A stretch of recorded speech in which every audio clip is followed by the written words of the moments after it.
What's going on, everyone out there on YouTube, NES Ruler, and welcome back to a brand new review. This time around we'll be checking out a film that was sent to me to review by Troma. Oh yes, good old Troma.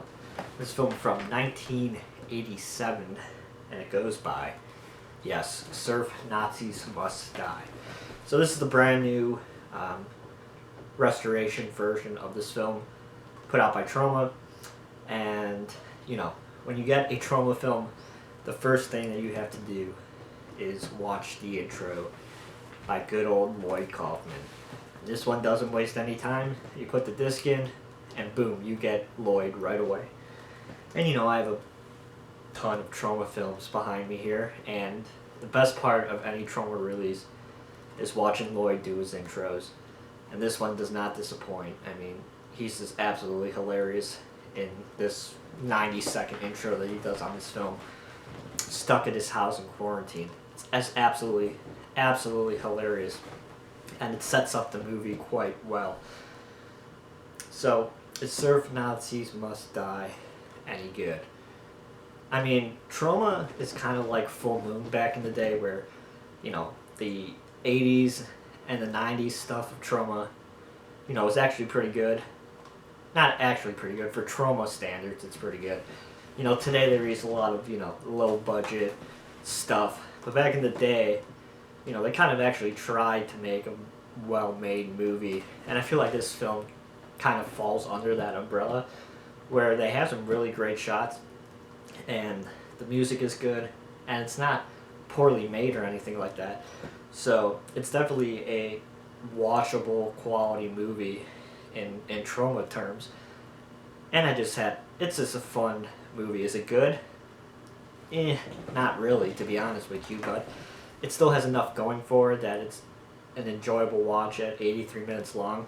And Gail Neely, who plays Mama Washington, is just absolutely hilarious in this film, but we'll get into that in a second when I talk about the synopsis of the story. So basically you follow a earthquake-strucken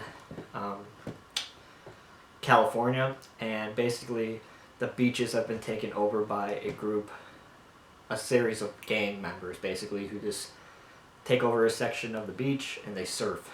And we follow the gang of the Surf Nazis, and they're like, you know, the #1 gang of the beaches.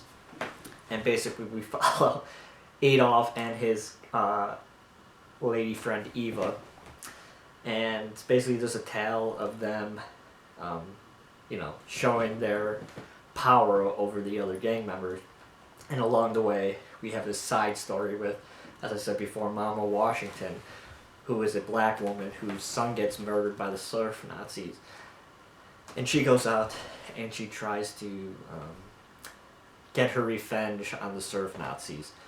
And that's definitely the best part of the film, is the stuff with Mama Washington. Unfortunately, it's not the major plot point of this film. It's kind of like a side story, and it really isn't fully developed like the scenes between the Surf Nazis and the rival gangs, which is unfortunate because, like I said, I think the stuff with Mama Washington is absolutely hilarious. Just fucking hilarious stuff in this stuff with her character and her trying to hunt down the Surf Nazis and kill them.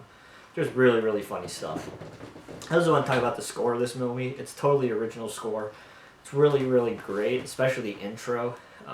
During the opening credits, the score is just really, really fantastic. Synth, 80s style opening score. So I really, really dug that.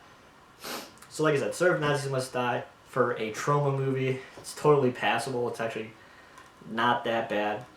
It's like a 5 or 5.5 out of 10. Like I said, it's not going to blow your mind or anything like that, but if you like low budget stuff from that time period, you're probably going to dig it. The transfer is really, really good. Like I said, it's a brand new transfer from Troma, newly restored. It's quite good. You know, there's some heavy grain structure at some scenes, but of course the film is low budget, so you're probably going to have that because the original negatives probably weren't the greatest. But the transfer is really good. It's definitely the best the film has probably ever looked. And on top of that, like I said, you got an intro with Lloyd, which is hilarious. And then you got an interview with Peter George, the director, and an interview with Robin Tennell, who is the producer. And on top of that, you got some deleted scenes, which I think were on the old DVD release back in the day. So not the most features, but to have something from the director and the producer is pretty interesting. And there's a commentary track on this as well. I forgot to mention that with the director. So it's a pretty good package here from Troma. I'm happy that this movie finally got a Blu-ray because I haven't seen it before, and it's one that I've been wanting to check out. So I appreciated that they sent this over to review. So yeah, that is my review of Serve Nazis Must Die, and you can pick this up actually right now from Troma. Came out on February 8th, so run out, pick this up, get this at all your major online retailers. So highly recommend it, and it's fun time. So Serve Nazis Must Die from Troma. Thank you everybody again for watching. If you liked this video, give it a thumbs up. As always, follow me on Twitter, twitter.com/NEOsRover22, and please listen to the 22 Shots of Moodz and Horror Podcast, which is youtube.com/Moodz616, or we're on all other major podcast platforms. Anchor, Spotify, Apple, all those stuff. So listen to the podcast, and I shall talk to you guys soon. See you guys.